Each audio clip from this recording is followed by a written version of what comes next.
Hello everyone, my name is Miha and welcome to my Chess Realm YouTube channel where I will be analyzing chess games. This is the first video on this channel and I will show you a rapid game between Boris Gelfand and Alexei Shirov. It was played in a tournament in Odessa in 2007. Gelfand had white pieces and he started with d4, knight to f6, c4, g6, knight to c3, d5, Grünfeld defense. White takes cd5, knight to d5, e4, knight takes on c3, b takes on c3, exchange variation. White has established a strong center.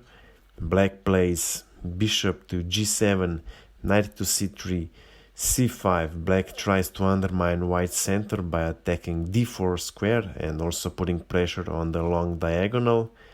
White removes the rook from the tricky diagonal and also putting pressure on b7 pawn. Black castles king side, bishop to e2, c takes on d4, c takes on d4, and now black plays queen to a5, attacking both king and the pawn on a2. White has a choice here. He can play queen to d2, protecting the pawn and the king, and after queen to d2, bishop to d2, b6, the game would be equal. In the game, white played bishop to d2, queen takes on a2, and white castles king sides. For a sacrifice pawn, white has retained a strong center and has a lead in development. Black plays bishop to g4, offering an exchange of pawns. After rook to b7, bishop to f3, bishop to f3, bishop to d4, and rook to e7, the material and position would be equal. White apparently didn't like this continuation. White played bishop to e3, knight to c6, putting pressure on d4 pawn. Black is offering b7 pawn again. Offer was declined. d5 was played, knight to a5 and bishop to g5, attacking e7 pawn. Black has a choice. He can defend the pawn, of course not with rook to e8, since rook would be now exposed to an attack by white light square bishop. f6 is also bad, since this would block the black dark square bishop. The best option for black here would be simply playing queen to a3, and if white wants to try bishop to d2, threatening bishop to b4, attacking queen and the pawn, then black can respond with bishop to c3 and the position would be equal. Black has decided to sacrifice the pawn. b6 was played, bishop to e7, rook to e8. If now white removes the bishop, for example back to g5, then black takes the e4 pawn, further threatening to bishop on e2 and later probably also to the queen. In this position black would be better, so white cannot remove the bishop. d6 was played, knight to c6 and bishop to b5. The knight on c6 is now pinned. There is actually no good way of defending the knight. If black tries rook to c8, then bishop to c6, rook to c6, d7, and here black would have to give up his bishop. Bishop to d7, queen to d7, and white would be a piece up. And if black tries bishop to d7, rook to c1, knight to e5, bishop to d7, knight to d7, and rook to c7, and now maybe knight to f8, and now d6 pawn has a free way all the way to the back rank, but currently he is protecting the e7 bishop, so maybe bishop th4, and now pawn has a free way. At some point black would have to give up his knight and white would have material advantage. In the game, black has decided to sacrifice an exchange. Knight to e7 was played, h3. White is not accepting the exchange immediately. First he wants to get rid of the bishop pair.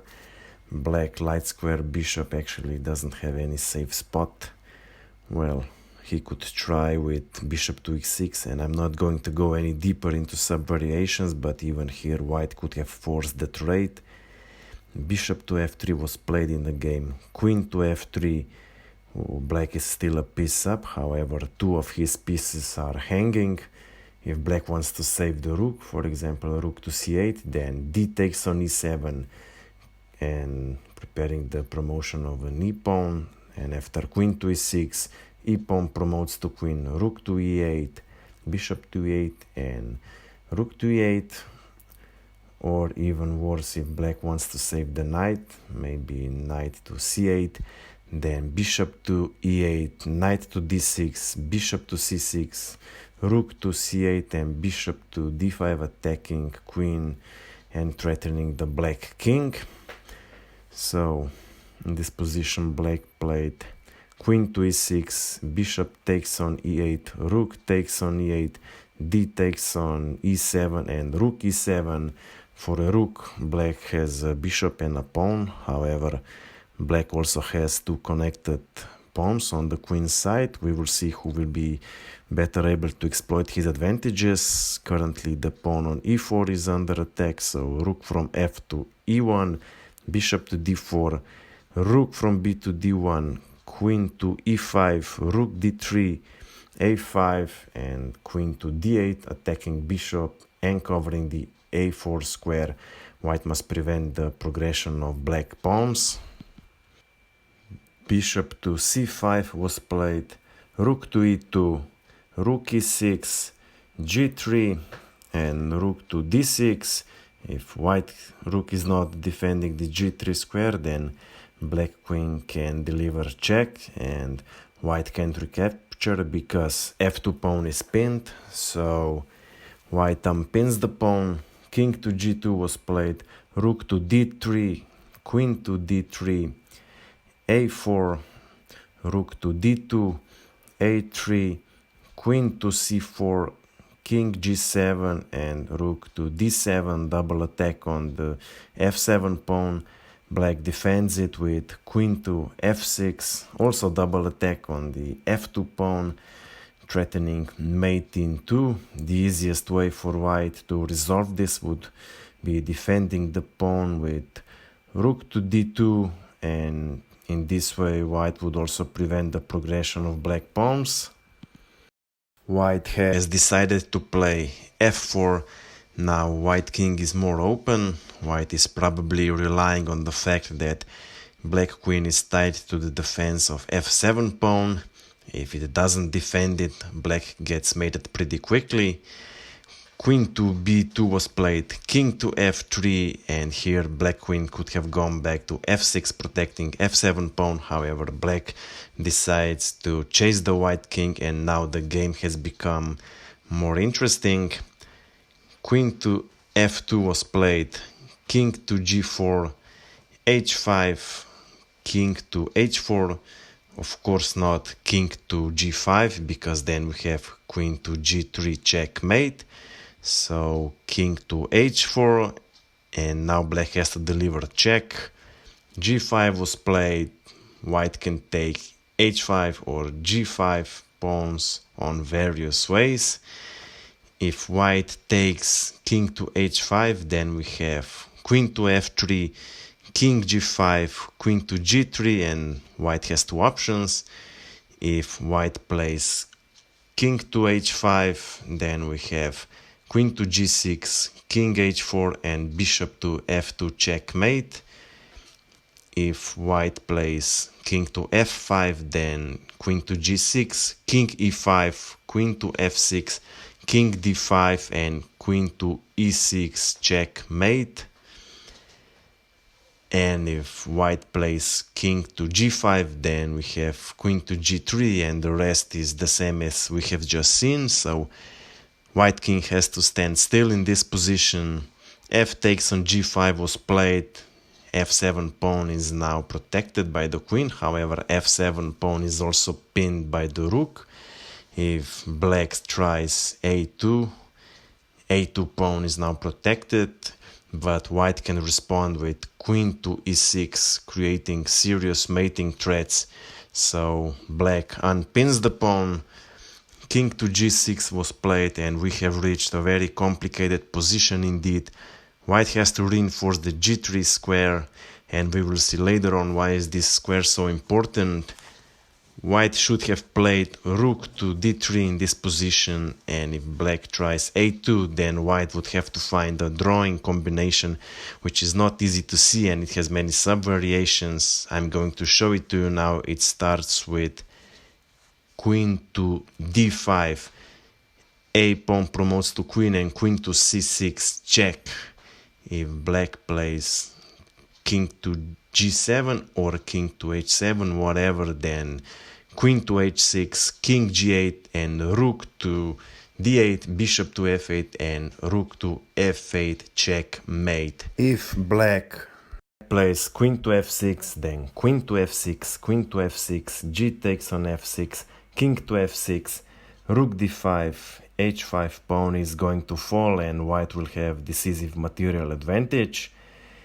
If black plays f6, then queen to e8, king g7, rook to d7, bishop to e7, and rook e7 checkmate. So here black has to play the only move, bishop to d6, and now white has to be careful. If white plays queen to d6, now black can play f6, check on e8 is no longer possible, and if white tries queen to e6, threatening mate in 1, then black can respond with queen to a2, g8 square is now covered, and after queen to e8, queen to f7, black king would barricade himself, and black would have decisive material advantage. So here white has to take rook to d6 check, and if black plays f6, then queen to e8, and with mate in the next move. So if black plays king g7, then white plays rook to d7, threatening queen to h6 with mate on the back rank. But why not play rook to d8, threatening mate in 1? Well, in this position, black can play queen to g3, and after king g3, queen to e1, and the idea is perpetual check. So after maybe king to f4, queen to f2, king e5, queen to h2, and if white goes to d5, then queen to d2, skewering the king, taking the rook, and ending the game in a draw. So white has to play rook d7, rook is now protected, and now black has to play the only move, that is queen to d4, defending the d8 square, preventing mate on back rank.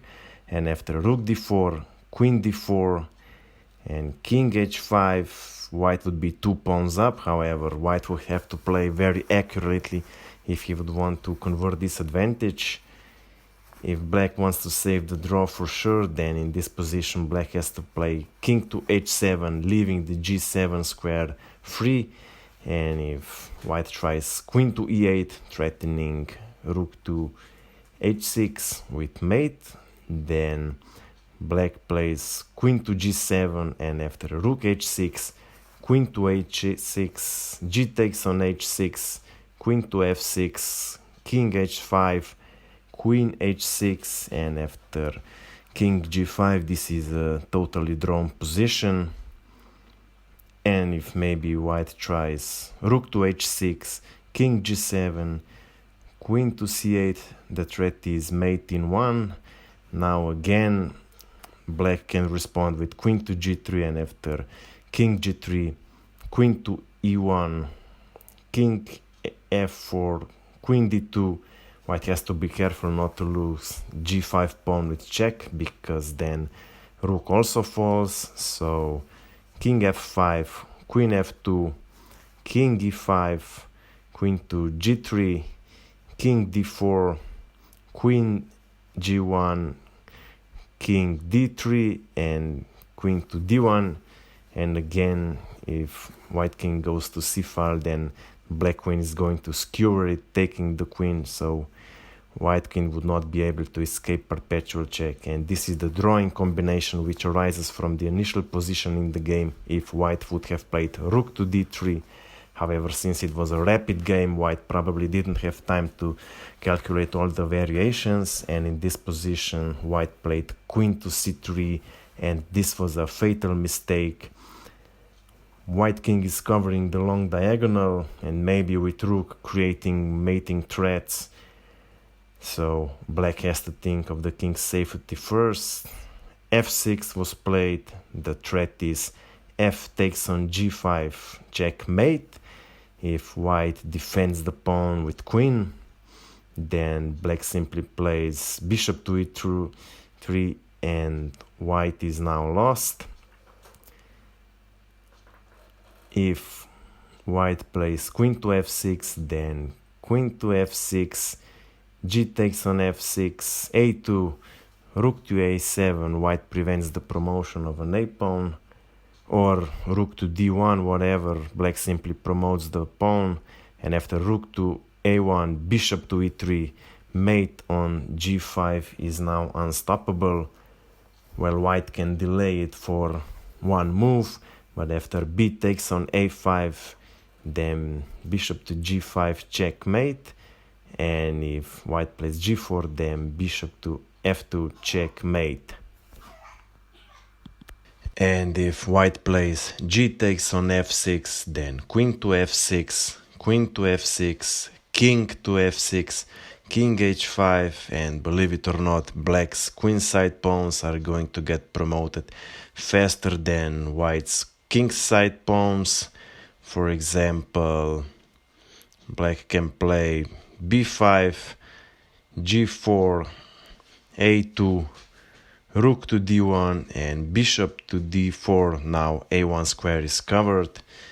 If rook takes bishop on d4, then black simply promotes an a pawn, or maybe b5, rook to d5, a2, rook to c5, a pawn promotes to queen, rook b5, queen to h1, and black is going to win. This is not the type of position where white would be able to save the draw. In the game, white played rook to d5, a2, and here white could have tried with rook to c5. Black queen must protect f6 square. If black plays, for example, queen to c5, then queen to f6, king h7, queen to f7, king h8, and g6. Now mate is unstoppable, so black has to play in this position b takes on c5, and now white plays queen to e5, threatening queen to e8 with perpetual check. And if black takes the queen, then this is a stalemate. So in this position, black has to play f takes on g5, and after queen to g5, king f7, queen to h5, a pawn is ready for promotion. Black gives clear advantage to the black. However, one might assume that white can get away with perpetual check. Let's see, maybe king to e7, queen to e5, king d7, queen d5, king to c7, queen e5, king to b6, queen to b8, king a5, queen to a7, king b4, king to b6, king to c3, queen a5, king to d3, queen a6, c4, queen to d6, king to c2. Now black king has a short break from check. Queen to a6, king b1, queen to b5, and after queen to b2, white cannot stop the promotion of black pawn. This is just one of many variations. However, let's assume that the computer is correct and black would win the game. In the game, white played rook to f5, and this was the last nail in the coffin. White is now completely lost. The easiest way to win for black would be simply promoting an a1 a pawn to queen, and if queen to a1, then we have mate in 2. Can you see it? I'm going to wait for a while. Mate in 2 starts with queen to f4, and if rook takes queen to f4, then f takes on g5, checkmate. If g3 takes on f4, then bishop to f2, checkmate. And if white plays g4, then we have also bishop to f2, checkmate. So here white would have to play something like queen to b3, threatening checkmate in 1 on g8. But after queen to a2, g8 square would be covered. White would be forced to exchange material, and black would have decisive material advantage. In the game, black saw the things a little differently. Queen to f4 was played immediately. Rook cannot take, so g takes on f4, bishop to f2, queen to g3, as there aren't any other moves. Bishop takes on g3, king takes on g3, a pawn promotes to queen. Rook to f6, king g7, b6 pawn is untouchable because black queen can double attack king and the b6 square, so e5 was played, b5, king to h4, b4, king to h5, queen d1, king to h4, b3, e6, b2, and rook to f7. If black would make a blunder and play king to g6, then we have f5 checkmate. So black played king to g8, rook to b7, b pawn promotes to queen, rook b1, queen to b1, king g4, queen to e4, and soon black queen would enter into a Pac-Man mode, eating all of white's pawns, in the end mating the white king, and therefore in this position Boris Gelfand resigned the game. I do hope you enjoyed watching my first video. I hope you have learned something from this game. If you have any questions, comments, suggestions, you can find my email below in the description. If you are in the mood for improving your chess tactics, I invite you to visit my Instagram page, where I will regularly upload chess puzzles. That's it for now, and see you soon.